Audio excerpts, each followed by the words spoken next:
महाराष्ट्राच्या 59व्या वार्षिक निरंकारी संत समागमाच्या स्वेच्छासेवांचा शुभारंभ मोठ्या उत्साहात संपन्न झाला.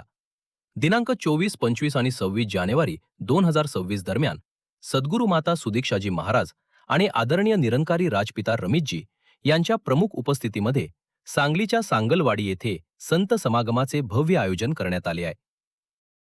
तो संत समागम मतलब संत जहां आकर के कुछ दिन आकर के रुकेंगे और संतों के बीच में समय के सतगुरु स्वयं विराजमान होंगे.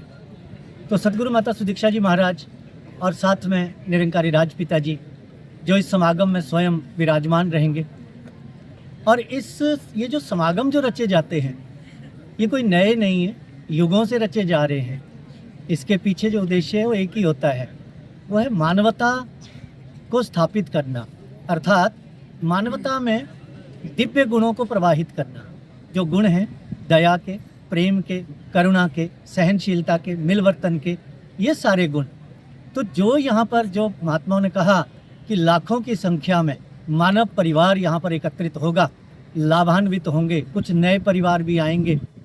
तो जो स्लोगन है कि मानव को हो मानव प्यारा, एक दूजे का बने सहारा. सुमारे 350 एकराच्या विशाल प्रांगणात आयोजित होत असलेल्या या भव्य आध्यात्मिक आयोजनाच्या तयारीसाठी स्वैच्छिक सेवांचा विधिवत शुभारंभ संत निरंकारी मिशनच्या सेवादलाचे मुख्य संचालक एस.के. जुनेजा यांच्या शुभ हस्ते फावड्याने मैदानावरील माती काढून करण्यात आले.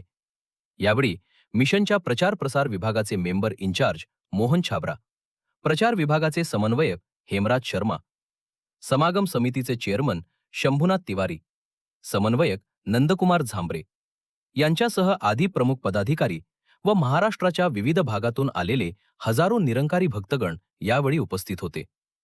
सत्याचा बोध प्राप्त करून आत्ममंथन करत जीवनाची वास्तविकता जाणून मनुष्य जन्माच्या मुख्य उद्देशाकडे अग्रेसर होऊन विश्वामध्ये प्रेम, बंधुत्व, शांती व सौहार्दाचे वातावरण निर्माण करणे हे या संत समागमाचा मुख्य उद्देश आहे. सांगलीच्या या सांगलवाडीच्या धर्तीवरती 320 एकरामध्ये तसेच 55 एकरचं पार्किंगमध्ये ह्या समागमचं आयोजन केलं गेलेलं आहे. आणि या ठिकाणी 5 ते 5.5 लाख लोक उपस्थित राहतील अशी कल्पना आहे.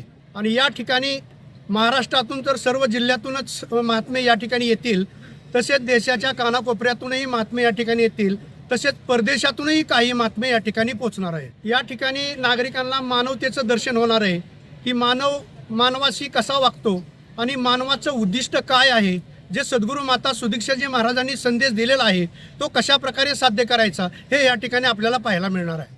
एक मेन पंडाल असणार आहे ज्या ठिकाणी सत्संगचं प्रोग्राम चालणार आहे, लंगरची व्यवस्था या ठिकाणी आहे, प्याऊची व्यवस्था आहे, बाकी रेस्टॉरंटची व्यवस्था आहे, प्रदर्शनी आहे, डिस्पेन्सरी आहे.